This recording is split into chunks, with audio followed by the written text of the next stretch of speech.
16 уктуруу. Кудайдын күнү мени консультация, операцияларга чакырышат. Бир күнү саат түнкү 12-де болсо керек, тез жардам, дагы бир топ жөнөкөй эле кийинген зың кыйган адамдар үйдөн консультация деп алып кетишти. Эсимде, азыркы ак үйдүн ордунда 3 кабаттуу үй бар эле. Анда ички иштер министрлиги, коопсуздук комитети болсо керек, ошол имаратка алып келишти. Ошондо биринчи көрүшүм. Уккан да, көргөн да жок элем. Подвалга ээрчитип киришти. Жалаң эле темир эшик. Ар биринде кароолчу турат. Жүрүп отурабыз. Же айтышпайт. Кайда, эмнеге алып баратышканын. Ичимден ар нерсени ойлойм. Чочуп да баратам. Акырында бир темир эшикти ачты эле, керебет бар экен. Керебетке бир адам кызыл жайын болуп, эс үчүн билбей жатат. Көрсө, кан кусуп атып, ушул акыбалга келиптир. Ошондо бир зың кыйган орус документин көрсөттү. Москвадан келген полковник. Особо важный дегендерин окуп калдым. Ошол полковник: доктор, кандай болбосун бул адамды тирүү сактап калыңыз. Текшерүү бүтүп калды эле. Бул киши майып болуп калса, баар дегиш бузулат, чатакка айланат, деп буйрук кылды. Сураштырып, оор таржымалын карап көрсөм, көптөн бери ушул жерде камалып жаткан экен. Мурунтан ашказанда жарасы бар. Ошол ачылып, кан тамырды жеп жиберсе керек. Катуу канагыт ушул акыбалга келиптир. Айттым: акыбалы өтө начар. Кан көп кетип калыптыр. Кан басымы өтө төмөн. Алып калыш чоң суроо деп. Жаңкы полковник: доктор, как хотите, спасать надо. Иначе будет скандал, деди. Мен носилкага салып, тез жардам менен клиникага алып келдим. Бир нече солдат автомат менен узатып келип, оорукананын сыртынан, ичинен кайтарып туруп калды. Ошондо билдим, бул жөн оорулуу эмес экенин. Фамилиясы эмгиче эсимде. Зильдович. Еврей. Ошол еврейлердин бир чоңу тура. Ошол фабрикада башкы бухгалтер экен. Келер замат колу бутуна, кан тамырына кан куюп, кан басымын көтөрүп, ал акыбалын бир аз оңдоп, түнкү саат 3-төн өтүп калганда операция жасадым. Ашказанда көптөн берки эски жараты бар экен. Ошондон кан тамыры жарылып, ачылып, кан агып аткан экен. Ашказандын 3-төн 2 бөлүгүн алып салып, башка жол жасап бүтүп чыктым. Жаткан палатасынын оозунда, тышта, терезенин жанында автомат менен солдаттар кайтарып турушту. Менден башка бир жанды киргизбейт. Жаңкы полковник жана башкалар келип, менден ал акыбалын сурап, дагы эскертип кетет. Доктор, смотри, смотри, деп. Ошентип отуруп айыгып кетти. Жакшы болор замат кайра алып кетишти. Ошол бойдон көргөн жокмун. Кийин бир топ айдан кийин ачык сот болуп, мебель комбинатынын залында өттү. Мени дагы чакырышкан экен.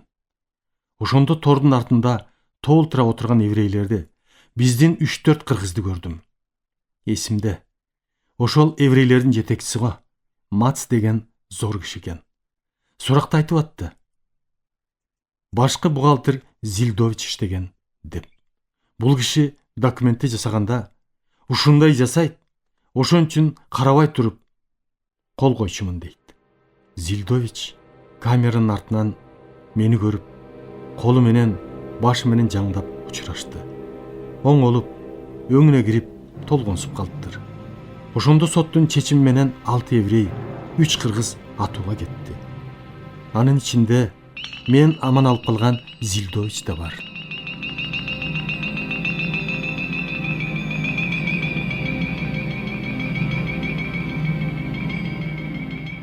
Анатомия кафедрасында 2 жылча иштеп калгам. Хирургиядан эч колум бошобой, убактым жок. Анатомияны таштап коюп, хирургиямды уланта бердим. Ушул күнгө чейин өкүнөм. Дагы 2-3 жыл анатомияда иштесем болмок экен. Айтпадымбы? Анатомияны түшүнгөндөн кийин хирургиянын бир топ татаал жерлери мен үчүн оңойраак болуп калганын. Ошон үчүн болсо керек, Эгембердиев агайымдын оозун басып алганым. Аспирантурада окуп жүрөм.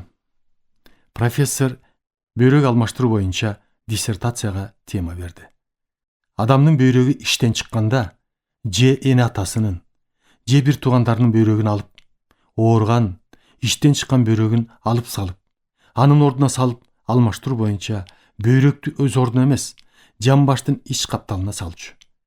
Мана ушуну мен илимий негизде тактап, ошол жерге алмаштырууга болоорун далилдеп чыкмай болдум.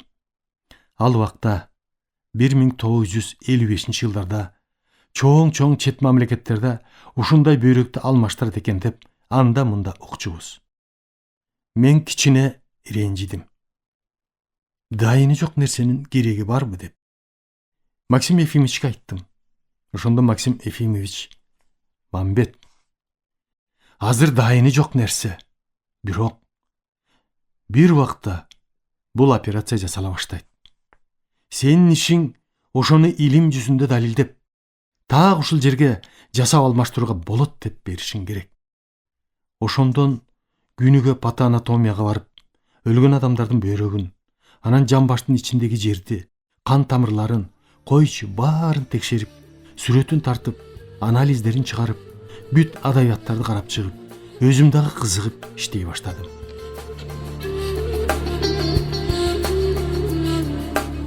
Ошентип, аспирантурамды ийгиликтүү бүтүп, илимий темамды далилдеп, диссертациямды ийгиликтүү коргоп алдым. Эми ушул күндө дүйнөдө бөйрөк алмаштыруу так мен ошол көрсөткөн, далилдеген жерге которулуп атат. Бизде бул операция бөйрөк алмаштыруу боло элек. Мен биздин хирургдар бүгүн да даяр бөйрөктү алмаштырууга ишенем. Жалгыз кемчилигибиз баягы эле каражаттын жоктугу. Эгер ошону жасай турган куралдар жана башка керектүү дары-дармектер болсо, ал операция сөзсүз ишке ашат. Дагы бир эсимден кеткис окуя. Ошентип аспирантурада окуп жүргөм. Аяктап бүтөйүн деп калгам. Материалымды толуктап бүттүм. Эми жазыш керек. Анын алдында Москвага барып, тийиштүү адабияттарды карап келиш керек. Бир күнү паспортумдун мөөнөтү бүтүп калыптыр. Алмаштырайын деп сүрөткө түштүм. Сүрөтүмдү карасам, оң көзүм бүтүйүп, жакшы ачылбайт.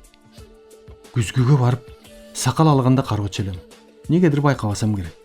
Анын үстүндө көзүмдүн ооруганын көргөн эмесмин. Сүрөттү көрүп таң калдым. Үйдөгүлөргө көрсөтүп, байкап көрүлөчү. Менин көзүмдү десем, бирөө чын эле бир көзүңүз бүтүк дейт. Ошондон колум менен ушалап, көзүмдү басып көрсөм, үстү жагынан колума тереңирээк бир тоголок буурчактай неме урунду. Катуу, анчейин ары бери жылбайт. Эртеси көз доктурларга бара баштадым. Алар анализ, анан рентген сүрөтүн жасатып кел деди. Баарын даярдап алып, көз оорулар кафедрасына бардым. Анда кафедранын башчысы Ниматуллиндин аялы эле. Көп тааныбайм. Сурансам кабыл алды. Бир топ жаш врачтар менен сүйлөшүп, сабак берип жатса керек. Ошолордун көзүнчө менин анализдеримдин баарын карап, өзлөрүнүн аппараты менен да көрүп, тиги врачтарга түшүндүрө баштады. Мен халаты жок эле өзүмдүн кийимим менен бардым эле.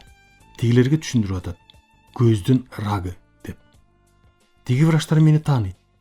Жаңдап, бири-бирин түрткүлөп, тиги кемпирге билгизе албай жатышат. Менин врач экенимди. Айтып түшүндүрүп бүттү. Ага чейин мен отурам, унчукпай. Мен азыр айткандарыңыз туурабы деп сурасам, а сиз эмне түшүндүңүз дейт. Тиги врачтар бул киши врач-хирург деп чыдабай айтып жиберишти. Ал доцент аял жаман абалда кала түшүп, толугу менен айта албайм, божомолдоп атам деп мени кичине алаксытып, көп капа болбой ойлонбосун дегендей кылды. Шылкыйып кетип баратсам, ушундай укмуштар тушташ келип калат экен. Академиянын залында рак оорулар боюнча ар кайсы жактан келген адистер, онкологдор доклад жасап атышыптыр. Ошого кызыгып, кирип барып отуруп калдым. Угуп отурам. Россиядан келсе керек. Бирөө көздүн рак оорусу жөнүндө доклад жасап атат. Жабыша калып угуп атам. Айткан белгилери баары менин көзүмдөгүдөй. Капа болуп чыгып кеттим. Үйгө баратам. Жолдон калчылдап чыйрыгып, ичим ушундай ооруй баштады. Үйгө араң жеттим. Сокен тез жардам чакырды. Укол жасап кетишти. Бир аз басылып калды. Эртеси дагы начармын. Өзүбүздүн ооруканага келип, профессорго айтсам, көрүп, өзүнүн кабинетине жаткызып койду. Тез эле келип, анализдеримди алып кетишти. Жарым саатка жетпей, кайра лаборантка канымды алып, бир аздан кийин дагы алабыз дейт. Мен эчтекеден оюм жок. 1 сааттын ичинде эмне 3 жолу аласыңар, эмне болду деп урушуп кирдим. 1 жыл толорду айтты, жатып калдым. Эртеси Саид Миррахимов келип калды. Анда Саид терапияда профессор, Вольскийде аспирант же ассистент болсо керек. Эсимде жок. Билчүмүн, кандын оорусу менен иштегенин. Саид келгенде айтат: "Мамбет, сенден кан алганы келдим, анализ үчүн. Канды төштүн сөгүнөн алабыз", деп. Ошондо түшүндүм, эмне оору экенин. Саид, эмне оору экенин анализ алып атканда мен түшүндүм, десем: "Мамбет, көп ойлонба. Анализ жөн эле аныктап тактап коюу үчүн алынып атат", деди. Буга чейин Саидти көп таанычу эмес элем. Саид менден 4 жыл мурун бүткөн эле.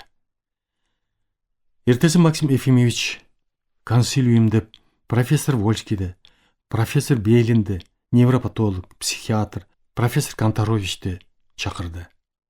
Ойлоп атам, менин содам бүткөн экен деп. Баары көрө баштады. Айрыкча профессор Вольский абдан текшерип көрүп атат. Колтугумдун алдын, жука чурайымдын, мойнумдун бездерин издеп, укалап басып, эрикпей абдан издеди. Профессор Бейлин, Канторович, булар сообу же жинди чалышпы деп нервимди текшеришти. Чындыгында көз доктор рак дегенди нервим бузула түшсө керек. Кийин ушул күнгө чейин деним соо. Акыл ордунда кишилерди көп эле көрдүм, көрүп жүрөм. Рак оорусун укканда, ошол оору менен ооруганын билсе, нерв системасы кыйла эле бузула түшөт. Айласы канча. Бир аздан кийин ага деле көнөт. Баш ийет. Себеби жан таттуу. Аз болсо дагы жашагысы келет. Көрүп түштү. Аягында профессор Вольский: "Мамбет, сени биздин иштеген терапияга которобуз", деди. Мен: "Миран Ефимович, мен азыр иш жерим оорубайт, барбай эле коеюнчу", десем болбоду. "Мамбет, бизден сен абдан текшерилип чыгасың. Керек болсо дарылайбыз", деди. Айла жок макул болуп, ошол замат терапияга которулдум. Баягы менин ассистенттерим баары жабылып карап турган экен. Алар менин канымдын анализдерин ошол замат көрүп, угуп алышыптыр. Кетип баратканда көздөрүнөн акыркы жолу узатып, көрүшүп аткандай сезилди. Мүмкүн кубанып атыштыбы, билбейм.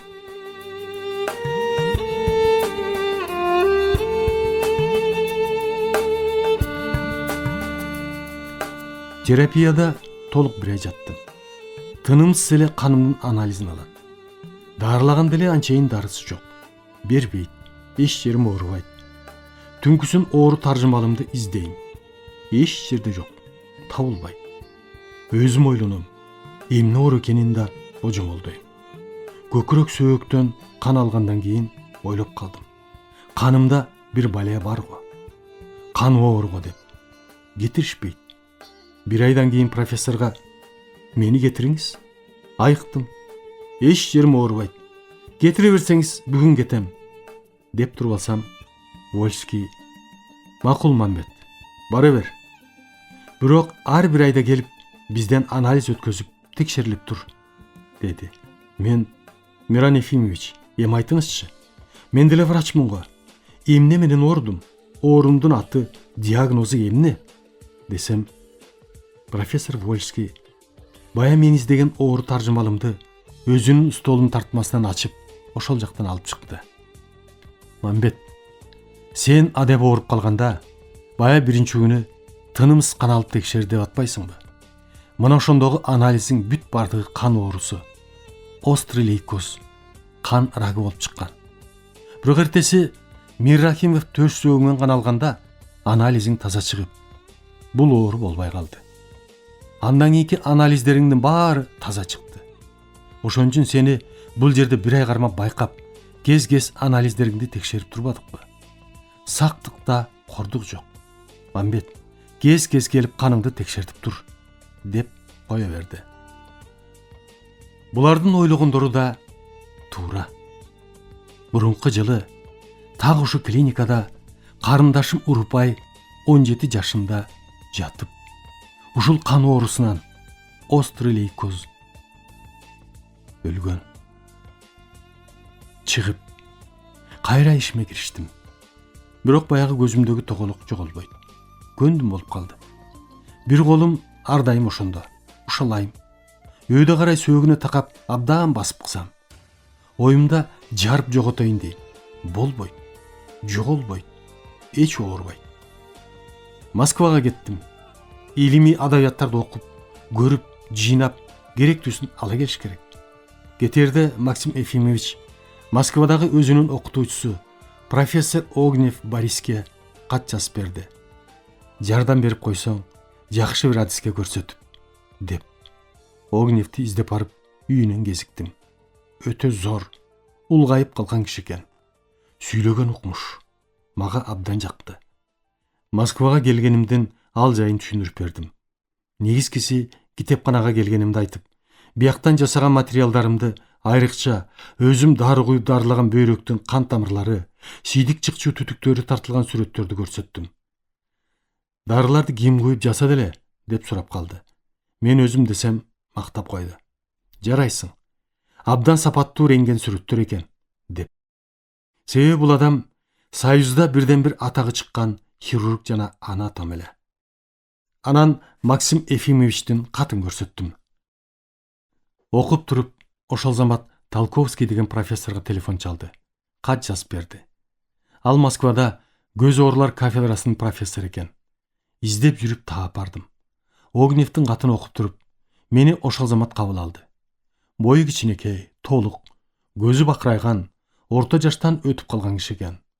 Көрүп, анализдеримдин баарын ала бердим эле, өзүнүн аппараты менен да көрүп, колу менен чукулап, ушалап абдан карады. Көрүп бүтүп, менден ооруп же башка болуп, сени кыйнайбы деди. Мен жок, оорубайт дедим. Башталышын айттым. Биздеги көз оорулар кафедрасынын башчысы менин врач экенимди билбей, врачтарына мунун көзү рак оорусу дегенден башталды, дедим. Бул киши ошолорду сурап турат. Кете бер. Сенде эч кандай оору жок, деп чыгарып жиберди. Ошол замат эс ала түштүм. Колум да көзүмө жолобой, чукулабай, бир суткадан кийин эсиме түшүп атат. Колум көзүмө жолобой калганы. Эртеси Ленин атындагы китепканага барып, кечки керектүү адабияттарды таап алып, жабылгыча отурдум. Медициналык китепканага да бардым. Жан талашып окуй баштадым. 2-3 күндөн кийин дагы китепканага баратсам, бир оору башталды. Алым жок. Жакшы баса албайм. Башым айлангансыйт. Айлам кетип, Боткин ооруканасына барып, кабыл алуу жерине кирип, дежур врач отурган экен, сурандым. Көрүп берсеңиз, негедир алым жок, башым айланып атат деп. Врач ошол замат канымдын басымын текшерип калды. 2-3 жолу текшерди. Дагы эле сөз жок, калдыктап калды. Телефон менен бир жакка чалды. Тездеп эле 2 медик носилка көтөрүп кирип келишти. Мени жатыңыз деди. Көтөрүп алып эле жөнөштү. Мен жатам. Дагы эмне болуп кетти деп. Алып барып, бир палатага кыймылдабай жат деп жаткызып салышты. Бир аздан кийин дагы бир башка врач келип, мени менен сүйлөшүп, ал жайымды, кайдан, эмнеге келгенимди сурап, эмнең ооруйт деди. Мен эч жерим деле оорубайт. Алым кетип, жакшы баса албай, башым кичине айланат. Болгон ушул, дедим. Тиги врач дарысын чектеп, көп кыймылдабай, тыныч жатыңыз деп чыгып кетти. Жатам. 100 түрлүү ой кетип. Ойлоп коем. Ушу Москвага келип, балее боломунбу деп. Мен эмес. Ар бир адам ооруганда көбүнчө жаман жагына жоруп, коркконсуйт. Укол жасай башташты. 2 күндөн кийин эч жерим оорубай, баягы белгилер жоголду. Мурункудай өз калыбыма келип калдым. 3-күнү врачка ал жайымды айтып, Meni getiriңиз. Мен бул жакка 1 айга гана келгем десем, врачым жок. Сиз жок дегенде 1 ай жатасыз, дейт. Эмне үчүн? Мен азыр кадимкидей абалдамын. Эч жерим оорубайт десем да болбойт. Сурадым. Эмне менен жатам десем, биринчи келип көрүнгөндө кан басымыз 80-60 түшүп кетиптир. Норма 110-60. Ылдыйкы деңгээлге түшүп кеткен. Бул басым менен иштегенге, басып жүрүүгө болбойт деди. Кетейин деген күнү көрсөттү. Азыр оңолуп калдыңыз. Басымыңыз 90-60 болуп калды, деди. Булардын ою дарылап 110-60ка жеткириш керек экен. Мен болбодум, кетем деп. Уруксат бербесе да күчкө салып кеттим. Ошентип Москвага биринчи барып, ишимди бүткөзүп келдим. Ошого чейин кандын басымынын жогорулашын билчү эмес экенмин. Ошондон кийин кес-кес кан басымымды текшерип калчу болдум. Көрсө, башынан эле кан басымым ылдый экен. Ушул күнгө чейин 90-60тан ашпайт. Кийинчерээк жаш улгайган сайын азыр кээде 110-70 болуп калды. Москвага барганда түшүп кеткен себеби башка жерге барганда жер которуп, абасы, климаты, тамак ашы дагы башка. Ошон үчүн жаңы жерге көнгүчө кандын басымы түшүп кетет тура. Анан ошол жерде 3-4 күн өткөндөн кийин алардын шартына көнө түшүп, оңолуп, мурункудай өз жериңде жүргөндөй өзүңдү жакшы сезип калат экенсиң. Эмне үчүн менин кан басымым ушундай? Өзүм ойлойм. Кан басым деле адамдын мүнөзүнө жараша болсо керек. Менде мүнөзүмдү айтпадымбы? Тормузум начардап. Бирдеме көрсөм, уксам, көзүм жетсе, ачуум тез келип, көзүнө карабай шар бетине айтып калмайым бар. Жаш убакта колум, бутум да тилим менен кошо кетип, биргиштешип жүрчү. Ошон үчүн иште болгон бук ошол замат тез тышка чыгып кетип, кан басымым көтөрүлбөсө керек. Менин оюмча, кан басымымдын көтөрүлүшү өзүнчө чоң оору. Адам болгон ачуусун, кайгы капасын, көргөн билгенин айта албай, ичине сактап, бук болуп жүрө берсе, мына ушундай адамдарга басым көтөрүлүүсү сөзсүз болот. Муну мен 5 колдой билем, ишенем. Бул кан басымы жогору адамдар үчүн өтө коркунучтуу. Өлүмгө оорунун көпчүлүгүн нерв системасы алып келет. Бир эле мисал, эчтеген ойлобогон, капа кайгыны билбеген адамдардын ден соолугу ар дайым түзүк болот.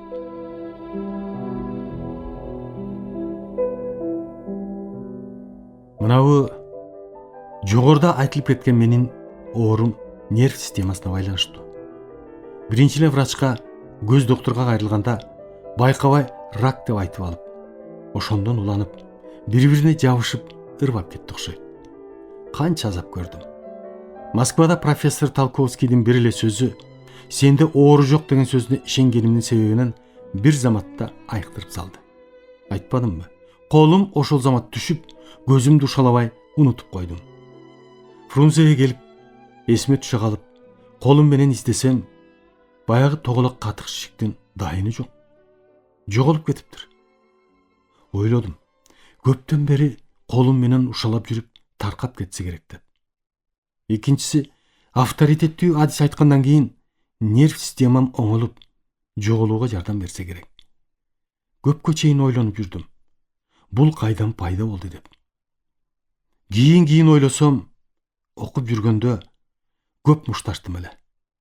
Көзүм далай эле көгала болуп шишиген. Мүмкүн ошондо кан агып, уюп, катып калса керек. Анан мен ар дайым колум кетпей ушалагандан кийин тарап жок болсо керек. Ошол бойдон жоголду. Мен өзүмдүн ишимдин практикасынан көрүп билип жүрбөймүнбү?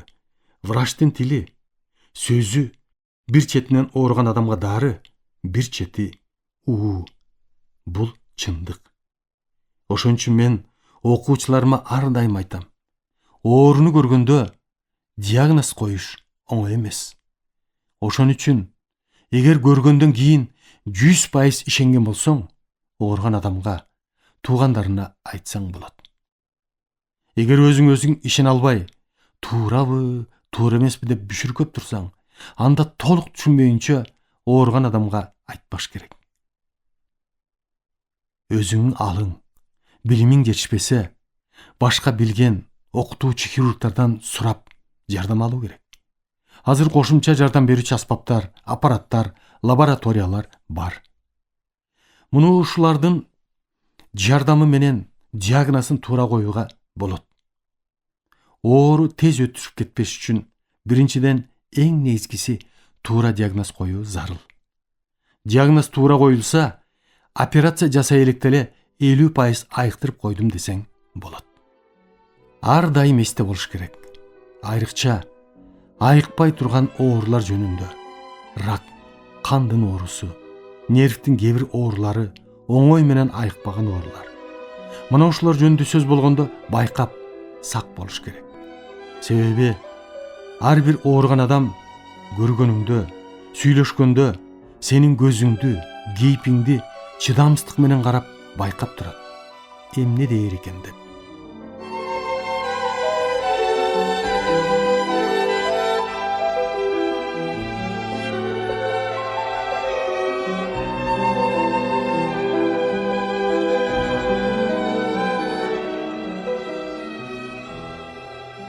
Дагы эле ассистент аялдар менин артыман аңдып, эмне шылтоо таап жоготсок деген ниет ойлорунда бар экенин такай жүрөгүм менен сезем. Бир күнү эле мединституттан комиссия келди деп калышты. Баарыбызды профессордун кабинетине чогултту. Эмне комиссия экенин тиги уюштурган топ билсе керек. Менде түшүнүк жок. Чогулдук. Комиссия 3 киши экен. Эсимде Жанузаков Медер деген жетекчи экен. Бул адамды көп таанучу эмес элем. Философия кафедрасынын доценти. Менден улуураак, аял албаган эме. Сөздү Жанузаков баштады. Профессорго: Максим Ефимович, силердин кызматкериңердин, ачык айтканда, Мамакеевдин үстүнөн директордун атына арыз түшүптүр. Мединституттан комиссия түзүп, бизди текшерип келгиле деп жиберди, деди. Каттын маанисин окуп берди. Бир санитарка, 2 медсестра арызданып кол койгон экен. Жазган адамдардын өз оосунан угалы деп бирден чакыра баштады. Биринчи санитарка аялдын аты жөнүн билбейм, эсимде жок. Кирип келди. Мен бул санитарканы көп тааныбайт экем. Менден улуураак орус аял экен. Жанузаков сурап атат: Сиз ушундай деп арызга кол коюпсуз. Биз өз оосуңуздан угалы дедик, айтып бериңизчи, деп. Тиги санитарка: Ошол түнү дежурный элем. Күндүз Мамакеев дагы дежурный экен. Түнкү саат 1-де мени чакырды, деп баштады. Ошол профессордун кабинетинде кичине эски тапчан турчу эле. Түнкүсүн тынч болсо, анда эс алып уктап чыкчу элек. Мени Мамакеев судун алып кел деди. Алып келдим. Менин көзүмчө толтура чычып алып чык деди. Мен алып чыгып туалетке төктүм. Дейт. Мен отурам. Мындай укмушту биринчи жолу угушум. Менден сурады: Чын беле? Деп. Могу аялды мен көп тааныбайт экенмин. Бул мен үчүн жаңылык. Мындай укмуш кантип болсун? Мен антмек турсун, эсиме да келчү нерсе эмес, дедим. Тиги санитаркадан сурадым: Заңдап коюп, кайра ушул жерге жатып алдыңбы? Десем: Ооба, дейт. Дагы: Бул сенин оюң эмес. Сени ким үгүттөп ушуну айтырып атат? Десем: Бул чындык, дейт.